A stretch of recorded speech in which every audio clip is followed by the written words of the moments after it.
जय राम श्री राम जय राम जय जय राम श्री राम जय राम जय जय राम श्री राम जय राम जय जय राम श्री राम जय राम जय जय राम श्री राम जय राम जय जय राम श्री राम जय राम जय जय राम श्री राम जय राम जय जय राम श्री राम जय राम जय जय राम श्री राम जय राम जय जय राम श्री राम जय राम जय जय राम श्री राम जय राम जय जय राम गुरु बंधु गुरुपद पदम परागा सुरति सुभाष सरस अनुरागा बंधं गुरुपद पदमु परागा सुरति सुभाष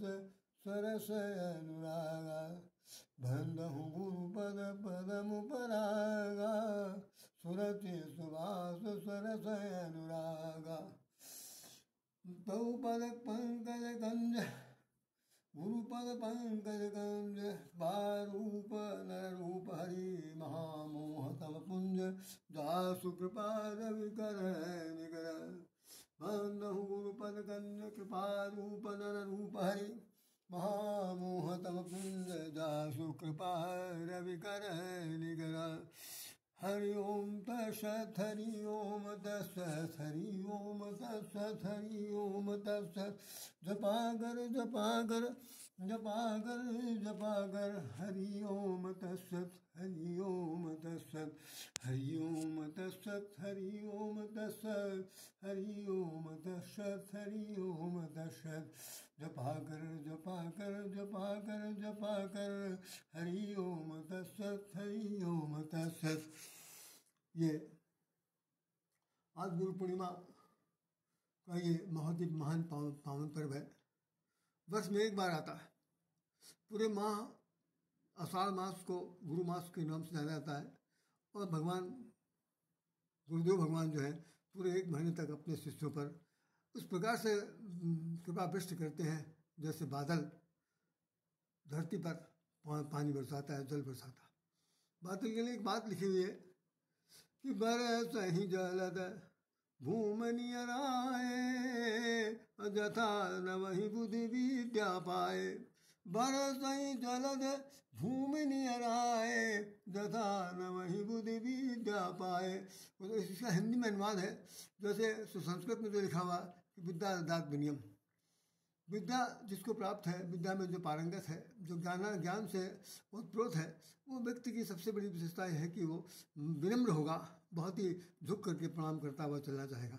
जैसे पेड़ों फलों से लदे हुए पेड़ झुके रहते हैं, ऐसे स्थिति होती। और गुरु भी ज्ञान से परिपूर्ण है तो वो विनम्रता तो उसके व्यवहारिक जीवन झलकती है, साथ साथ गुरु भी उनके शिष्य भी उनके समीप पहुँच करके वंदनीयता का अपना परिचय देता है।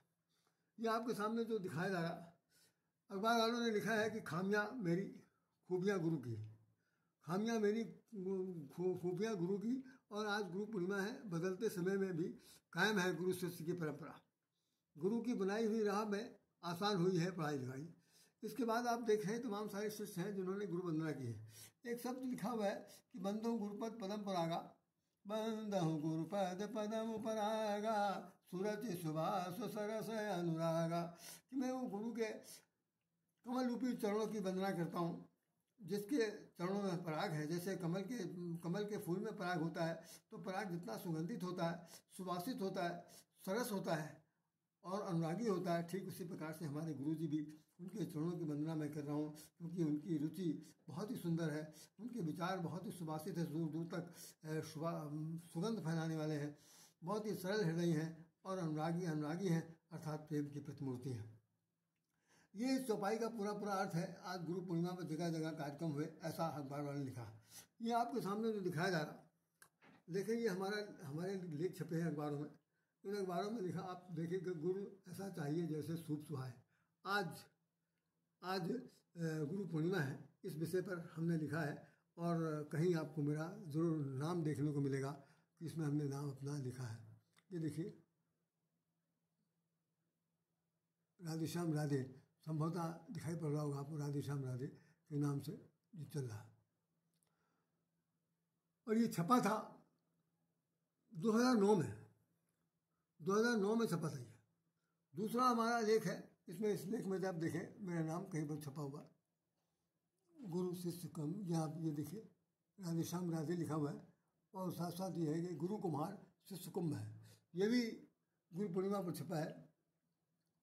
नाम मेरा आपने देख लिया, जिससे तुलसी राधे श्याम लिखा हुआ दिखाई पड़ा, और ये छपा है डेली न्यूज़ एक्टिवेट में 18 जुलाई 2008, गुरु कुमार शिष्य। इसके बाद एक और हमारा लेख छपा गुरु पूर्णिमा पर। देखिए गुरु पूर्णिमा हरे अंक में लिखा हुआ, गुरु पूर्णिमा पर विशेष यह है कि जग स्वतंत्र भारत में छपा था, ये दैनिक स्वतंत्र भारत में, कि जग को विसारो पर गुरु को न विसारो, जग को विसारो पर गुरु को न विसारो, जग को विसारो पर गुरु को न विसारो, ये इसकी हेडिंग लगी है। और ये इसमें ये स्वतंत्र भारत में 29 जुलाई 2005 को छपा। आप देखें कितने पुराने पुराने कार्ड हैं जो मैं आपके सामने दिखा रहा हूँ। फिर एक दिखा हुआ है, ये राष्ट्रीय स्वरूप के अंदर छपा, राष्ट्रीय स्वरूप में छपा है, उसका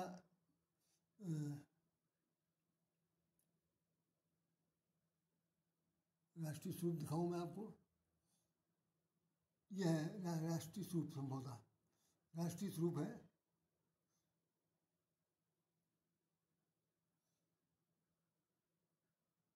ये दिखाई पड़ा इसमें, गुरबिन हो न ज्ञान, ज्ञान की पाव विराग बिन, गुरबिन हो न ज्ञान, ज्ञान की पाव विराग बिन, ये इस पर है। और इस पर लिखा गया है कि जो कुछ भी हमने लिखा हुआ 19 जुलाई 2003 को, तो 3 को छपा, 5 को छपा, 7 को छपा, 9 को छपा, 8 को छपा, ये हमारे लेख सब है। और इसके अतिरिक्त अनेकों लेख हैं जिनको मैं आपके सामने प्रस्तुत नहीं कर पा रहा हूँ। फिर भी आपको बताना चाहता हूँ कि गुरु के संबंध में कितना ज़्यादा कुछ कहा जाए वो बहुत थोड़ा है। आइए हम लोग इस पर चर्चा करते हैं। श्री राम जय राम, जय जय राम, श्री राम जय राम, जय जय राम, बोलिए साहब रामचंद्र महाराज की जय। अभी कल हमने इस पर अपना डिटेल दिया था, और वो बहुत ही 5 मिनट का कार्यक्रम क्या था, बिल्कुल संक्षिप्त परिचय था। आज मैं आपको विस्तार में बताना चाहता हूँ कि गुरु की महिमा, गुरु का वर्णन, गुरु के जीवन में, हमारे जीवन में उसका अस्तित्व, और गुरु का क्या असली अर्थ है, इन बातों पर हमें विचार करना चाहिए। जितने भी हमने लेख दिखाएं आपको, ये सब 2003 में, कोई 5 में, कोई 7 में, कोई 8 में, कोई 9 में, कोई 15 में, कोई 18 में, बस छपते हैं बराबर, निरंतर उनकी एक अपनी सीमा रही है जिसके आधार पर हमने छापा। दैनिक अखबारों में छपा, और उनकी कटिंग मेरे पास बहुत सी रखी हुई है। मैं आप लोगों को सिर्फ एक बात बताना चाहता हूँ कि जब कभी कभी किसी प्रकार का कोई भी जीवन में अंधकार हो, अंधकार का तात्पर्य इस ना समझिएगा कि बत्ती बुझ जाए, बत्ती गोल हो जाए तो उसका मतलब समझाया अंधकार। अंधकार उस स्थिति में कहते हैं जहाँ पर आपका कुछ चले ना, जहाँ पर आपका कोई बस न चले, जहाँ पर आपकी कोई बुद्धि काम न करे, जहाँ पर आपकी ये स्थिति ये हो जाए कि भाई हम अब जाएँ तो जाएँ कहाँ, क्या करें क्या नहीं कराएं। तो ऐसी स्थिति में एक बहुत बड़ी बात हमारे शास्त्रों में लिखी हुई है कि उस वक्त गुरु के शरण में जाना चाहिए, गुरु के शरण में जाना चाहिए। तो गुरु आपको बहुत कुछ समझा सकता है, आपकी व्यथा को, आपकी मानसिकता को, आपकी मानसिक दुर्बलता को, आपकी मानसिक खिन्नता को, या आपके मन के अवसाद की स्थिति को वो बहुत जल्दी रीड कर लेता, और वो तुरंत आपको कोई न कोई उपाय बताएगा। बाकी मैं अन्य गुरुओं की बात नहीं कर रहा हूँ कि बहुत सारे गुरु तो ये हैं कि भाई वो तो चेला चापड़ बनाने के पक्ष में रहते हैं कि भाई हमारे कितने चेला हैं, उनकी संख्या कितनी है, लाखों में, करोड़ों में, क्या है, उनसे कितना पैसा आ रहा है, कितना जा रहा, वो एक प्रकार के ठेकेदार हैं। लेकिन जो वास्तविक गुरु होता है, जो सचमुच जिसे गुरु ही कहना चाहिए, जिसको किसी से मोह नहीं होता, जिसे किसी से कोई विशिष्ट लगाव नहीं होता, वो सबका प्रिय है, सबका, क्योंकि उसको नाम ही कहा गया कि साक्षात परम ब्रह्म तस्मै श्री गुरुवे नमः। गुरुर् ब्रह्मा गुरुर्विष्णु गुरुदेवो गुरु महेश्वरा गुरु साक्षात परम ब्रह्म तस्मै श्री गुरुवे नमः। तो साक्षात परम ब्रह्म तस्मै श्री गुरुवे नमः, जो साक्षात परम ब्रह्म है, और वही वो, उसको हम नित्य प्रणाम करते हैं। और उनको प्रणाम करने की स्थिति में 3 लोगों का नाम ले लिया कि ब्रह्मा भी है वही, विष्णु भी है वही, भगवान शंकर भी है।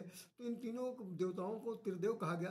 तो इन तीनों त्रिदेव जब मिल जाते हैं तो उसका एक मूर्ति बनकर तैयार होती है।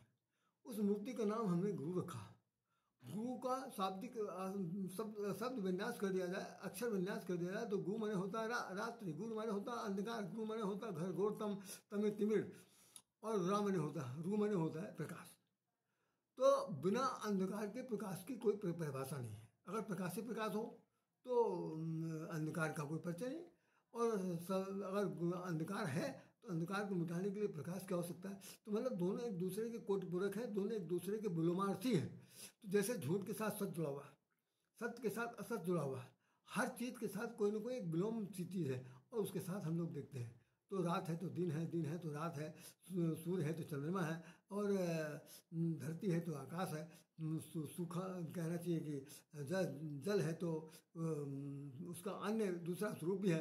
तो इस तरह कहने का तात्पर्य से भी है कि ये गुरु जो है ज्ञान का एक प्रकार का एक बहुत बड़ा जीता जागता सजीव पिंड है, और उसके अंदर से ज्ञान के प्रकाश की जो किरणें हैं वो प्रस्फुटित होती रहती हैं।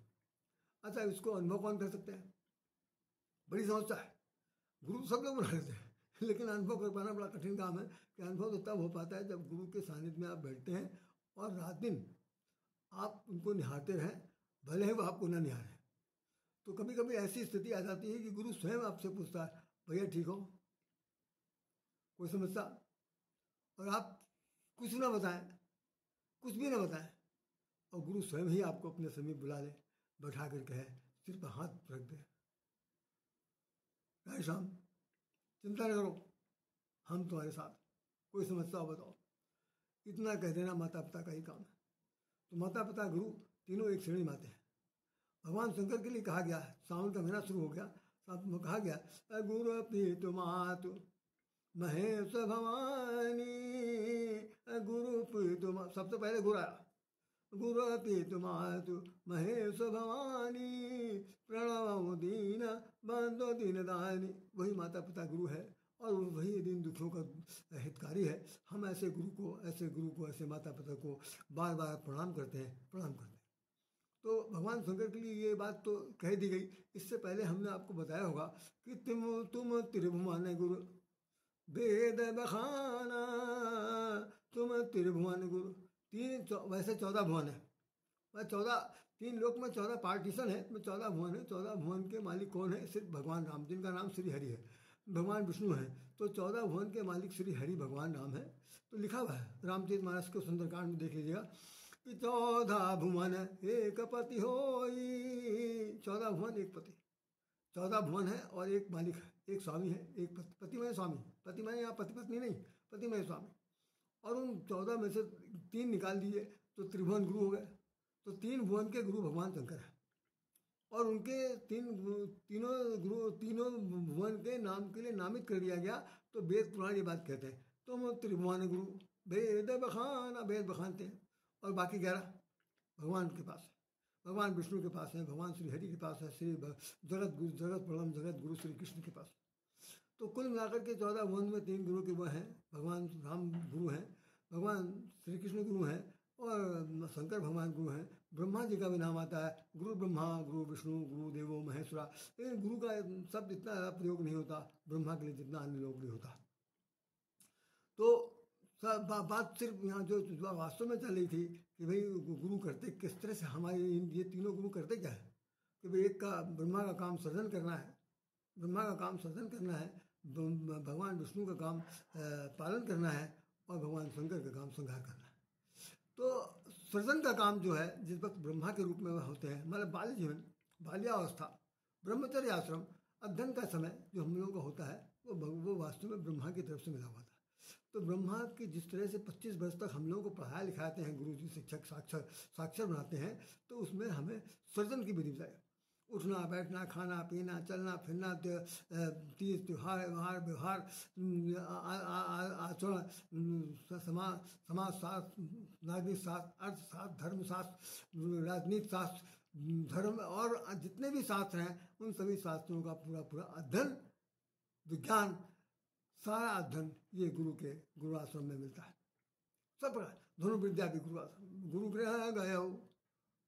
गुरु गृह गए प्रातः काल जो है ना गुरु के आश्रम में भगवान अल्पकाल विद्या सब पाई। गुरु ग्रह गए तुरंत रखवाई, अल्पकाल सब विद्या पाई। गुरु जी के आश्रम में भगवान राम तीनों भाई गए और वहाँ जा करके उन्होंने बहुत अल्प समय विद्या प्राप्त की। तो चलिए सब विद्या उन्होंने पाई नहीं पाई, तो ये बात तो ब्रह्मा जी की हुई। और फिर भगवान विष्णु पालन करते हैं।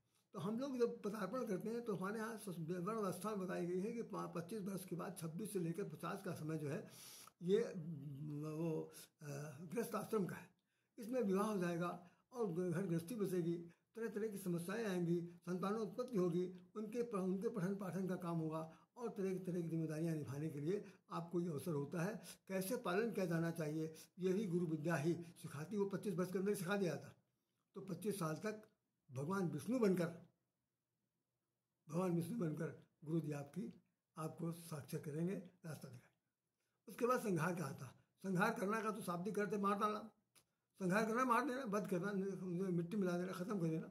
लेकिन नहीं, यहाँ संहार का तात्पर्य सिर्फ इतना है कि जो आपके जीवन में 60 विकार हैं, जितने भी विकार हैं, जितनी भी मानसिक दुर्बलता, जितनी भी कुत्सित भावना है, जितना भी अनुपयोगी बातें हैं जो दिल दिमाग के अंदर रह करके आपको समझिए मस्तिष्क को कूड़ा कर रही हैं, आपके अस्तित्व को कहना चाहिए कि दिग्भ्रमित कर दिया, उन सबको विनष्ट करना, समूल नष्ट कर देना, ये भगवान शंकर का काम। क्योंकि वो हमको मारेंगे तो नहीं। अगर संघार होते मान लिया जाए तो क्रोध के होता है पहले मार गिरा देना, लेकिन ऐसा नहीं। यहाँ पर गुरुदेव महेश्वर जो हैं, जो काम क्या करते हैं कि जितनी भी आपके अंदर की मानसिक त्रुटियाँ हैं, दुर्बलताएँ हैं, अज्ञानता है और ये विकार हैं, सब विकार हैं, ये मोह माया से जुड़ा हुआ जीवन है, उसमें जो आपकी भ्रांतियाँ आ गई हैं, उस भय भ्रम को वो दूर करने का काम करते हैं। आपको एक छोटा सा उदाहरण दे दूँ कि वो महाराज दशरथ के जीवन में एक पुत्र की प्राप्ति नहीं है। सोच रहे हैं कि चौथापन शुरू हो गया, मर जाएंगे तो कौन मेरा वारिस होगा। तो उन्होंने कहा कि किसके पास जाएं, माता पिता है ही नहीं, कोई भाई बंधु नहीं है, राजा महाराजाओं के पास जाए उसको फायदा नहीं, बहुत परेशान। तो लिखा हुआ है, गोस्वामी ने लिखा है, आप बालकांड पढ़ लीजिएगा। भय गलानी मोरे सूतनाही, भगवान दशरथ जी के मन में ये आया कि मेरे चौथापन शुरू हो गया है, अब तो बच्चा होना ना होना कोई मतलब नहीं निकलता, हम क्या करें, कहाँ जाए, किस तरह जाए। तो लिखा हुआ कि गुरु ग्रह गया तुरंत मही पाला, चरण बंद करी विनय विशाला। तुरंत वो महाराज गुरु वशिष्ठ के पास गए और वहाँ जा करके उन्होंने वंदना की। तो भगवान जो गुरु जी थे उन्होंने क्या कहा, हम लोग अभी कर्तव्य है, हम लोग, उन्होंने कहा धरऊं धीर। देखिए गुरु जी साक्षात शिक्षा दे रहे हैं, आदेश दे रहे हैं, समझा रहे हैं। धरऊं धीर हुई है सुतचारी, अत्र भुवन महिमा विदित है तुम्हारी। आप धीरे धीरे धैर्य धरिए, आपकी कुंडली बताती है कि आपके 4 पुत्र होंगे और चारों पुत्र जो हैं पूरे विश्व में नाम करेंगे, आपका भी नाम होगा। कितना बड़ा धैर्य है। जहाँ पर आदमी अधीर हो गया हो, जहाँ पर डिसअपॉइंटेड, निराश हो गया हो, उसके अंदर अवसाद की भी स्थिति आ गई हो, उसको गुरु जी कहें धरऊं धीर हुई है सुचारी। ये उपदेश है, ये मार्गदर्शन है। और गुरु के रूप में हनुमान जी का भी नाम परम उल्लेखनीय है। उनके लिए गोस्वामी जी ने लिख दिया कि करऊं कृपा करऊं गुरुदेव की नाई। कैसे कृपा करो, गुरु जी जैसे कृपा करते। जानकी जी के यहाँ गए, वहाँ पर मुलाकात हुई, सब कुछ हुआ, जानकी जी को भरोसा नहीं हुआ।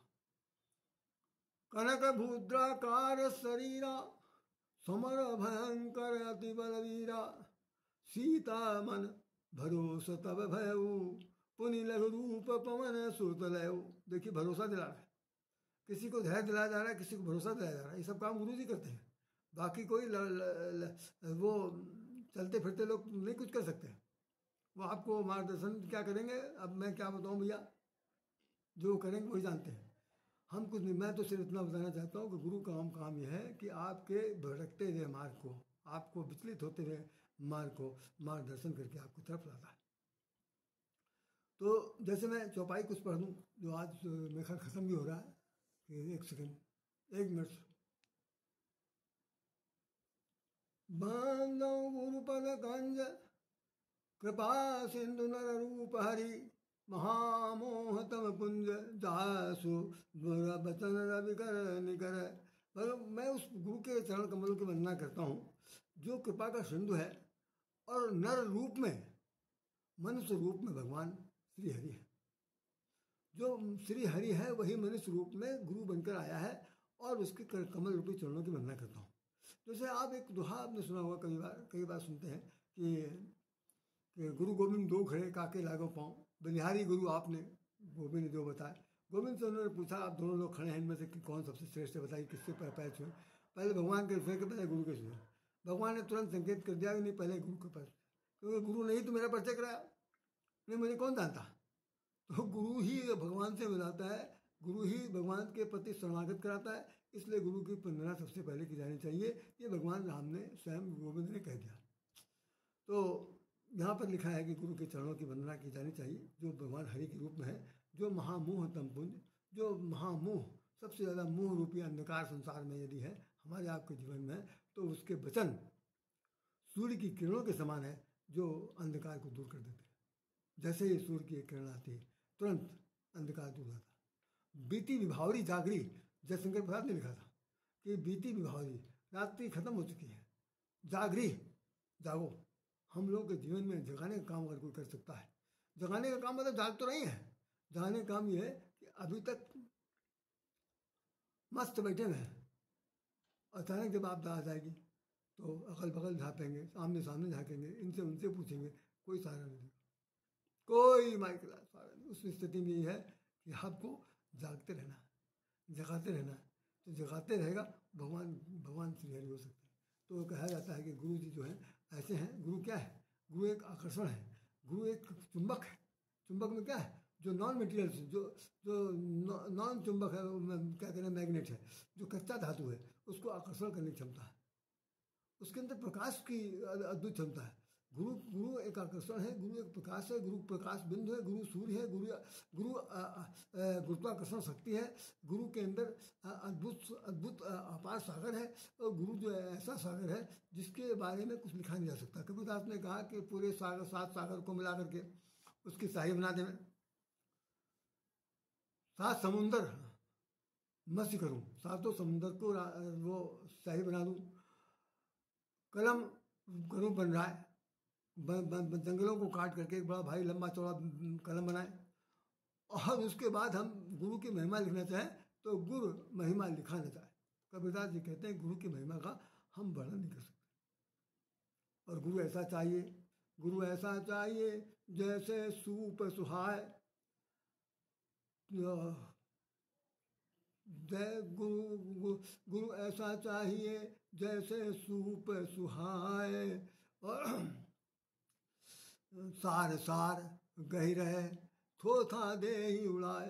तो जैसे हम लोग पछोड़ते हैं सूप से, माताएं बहनें पछोड़ती हैं, तो उसमें क्या होता है, अगर गेहूँ है या अनाज जानी कुछ भी है तो उसकी खुइया घास फूस, उसकी जो भूसा भूसी होती है उसको फट करके उड़ा देती हैं और अनाज उसके अंदर रहती है। ठीक उसी प्रकार के अंदर आपके अंदर जीवन में जो अवगुण है उसको भगवान वो गुरु हटा देगा, और जो गुण है वो उसे सार गए रहो, उसे पकड़ के आपके पास, आपके मस्तिष्क में छाप देंगे। गुरु को एक कुम्हार के रूप में भी कहा गया कि गुरु ऐसा है कि वो कुम्हार की तरह होता है। कच्ची मिट्टी के बने हुए शिष्य होते हैं, उनसे जैसे हम मिट्टी के घड़े बना रहे हैं, मिट्टी के कुल्हड़ बना रहे हैं, मिट्टी के बर्तन बना रहे हैं, तो जो कुम्हार होता है वो नीचे रखे रहता है घड़े के, ऊपर से थपथपाता है, तो ताकि वो कच्ची मिट्टी चिटक नहीं जाए, और उस पर लेप करता रहता है कि कहीं ऐसा हो जाए कि एक थप्पड़ मार दिया, अभी शिष्य जो है उलट के भागे तो काम नहीं बनेगा।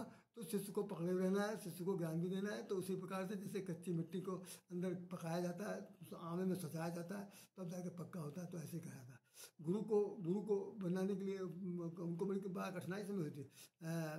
कबीरदास जी को वो बना नहीं था रामानंद जी, वहाँ आज इन्हीं से लेंगे ज्ञान, इन्हीं से प्राप्त करेंगे। पता चला साहब वो काशी विश्वनाथ के मंदिर के पास जो घाट है वो घाट पर सीढ़ियों पर लेट गए। 3 बजे रात में वो लोग आए नहाने के लिए, और जैसे ही अंधेरी रात थी, उनका पैर जो था कबीर के सीने पड़ गया और राम राम निकला। जैसे ऐसे मुंह से राम राम निकला, कबीर उठ के भागे।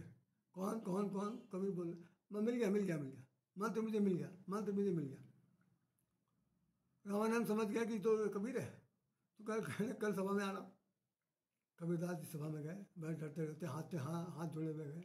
उन्होंने बुलाया अपने पास, ऐसा कहानी कहती है। बुलाने के बाद अपनी चट्टी उठाई, खड़ा हूँ, तो ऐसे करके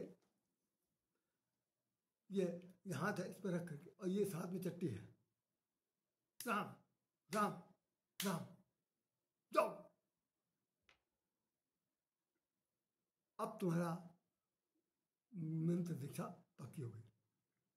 कबीर को विश्वास नहीं था कैसा हुआ। सारे लोग, जितने भी वैष्णवी संप्रदाय के लोग थे, वो लोग सब लोग कह रहे थे कबीर जो है उनको नहीं देना चाहिए, लेकिन दे दिया। कबीर उसी दिन से संत कबीर बन गए, और जो उन्होंने लिखा धरती पे कोई दूसरा लिख नहीं सकता। गोस्वामी ने जो लिखा उसमें तो लिखा है, बंद हूँ गुरु पद पदम परागा, सुरति सुभाष सरस अनुरागा, अमीय मूरमय चूरन चारु। अब मैं असल में किसी से कह नहीं पाता हूँ कि आप सब्सक्राइबर बन जाइए और मेरा सब्सक्राइब करिए। बहुत जीरो संख्या, बहुत कम। मैं जितना बताता हूँ 5 मिनट 2 मिनट 1 मिनट का क्या अर्थ है भाई? कौन सी ज्ञान दे देंगे? कोई हवा में बात तो कर नहीं रहे, कोई मनोरंजन तो कर नहीं रहा हूँ, इधर उधर की हाँक भी नहीं रहा हूँ। जो कुछ भी बता रहा हूँ विदाउट स्क्रिप्ट है। मैं कुछ पढ़ता नहीं हूँ, समझता नहीं हूँ। जो कुछ भी मैंने अनुभव प्राप्त किया है जीवन में, वो आपके सामने बता देता हूँ, और आप उसे अगर ग्रहण नहीं कर सकते हैं तो दुर्भाग्य आपका है। और मेरा तो सबसे बड़ा है कि हम किसी काम नहीं आ पा रहे, लेकिन मुझे विश्वास है कि आने वाली पीढ़ी कोई ना कोई ज़रूर इसको कामयाब बनाएगी। इतने वीडियो हमारे बन चुके हैं, हज़ारों की तादाद में वीडियो हैं, कोई ऐसा सब्जेक्ट नहीं जिस पर हमने लिखा नहीं, बोला नहीं। तो सब्सक्राइब करिए। मुझे कोई पैसा नहीं मिलता, कोई माई का लाल फटी हुई चिथड़ा, कोई फूटी कौड़ी भी देने की स्थिति में नहीं। लेकिन मेरा ये इंटरेस्ट है कि मैं कुछ ना कुछ आप सब लोगों को दे दूँ। तो मेहरबानी से सुनिए, समझिए, जानिए, पढ़िए, साहित्य पढ़िए, और उनसे ज्ञान धन के बाद आप महान बनिए। इन्हीं शब्दों के साथ राधे श्याम राधे आपको हृदय से नमन करता है और प्रार्थना करता है कि आप गुरु को न भूलिएगा। जैसे है ना, संसार में सब कुछ मिला, लेकिन गुरु ज्ञान की प्राप्ति की बात तो रह जाएगी। गुरु जी जहाँ कहीं मिल जाए, पहले तो मिलना बहुत मुश्किल काम है, आज की तारीख में तो बहुत बड़ी सामान्य समस्या है। लेकिन यदि गुरु जी मिल जाते हैं तो आप उनका सानिध्य ग्रहण करें। इन्हीं शब्दों के साथ राधे श्याम राधे आपको हृदय से नमन करता है।